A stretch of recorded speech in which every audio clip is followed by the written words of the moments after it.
ভাই আজকে খুব দুঃখের সাথে কিছু কথা বলতেছি। আসলে হাসিনাই ঠিক ছিল। কিছু হারামজাদার বাচ্চা, কয়ের বাচ্চা, খয়ের বাচ্চার জন্য এই হাসিনাই ঠিক ছিল। যখন তারা ঘর থেকে বের হইতে পারছে না, মসজিদে যেতে পারছে না, নামাজ পড়তে যেতে পারছে না, তারপর হচ্ছে ঠিকঠাক ঠিকঠাক মতো মনে হয় ওয়াশরুমও যাইতে পারছে না, তাদেরকে ধরে ধরে নিয়ে ওই জেলে বইরে রাখতো। এটা ঠিক ছিল। এখন এই অসভ্যের বাচ্চারাই আবার তার আওয়ামী লীগের জন্য মায়া কান্না করতেছে, তাদেরকে ফেরানোর জন্য তারাই সবচেয়ে বেশি পায়তারা করতেছে।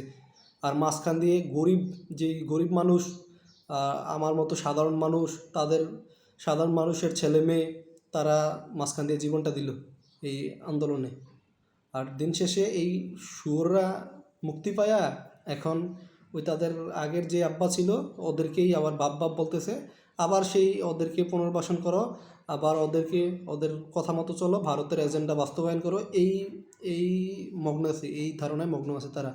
আর হচ্ছে শুধু আর নির্বাচন নির্বাচন এইসব নিয়ে অসভ্যের দল। এদের জন্য ওইটাই ঠিক আছে, হাসিনাই ঠিক আছে।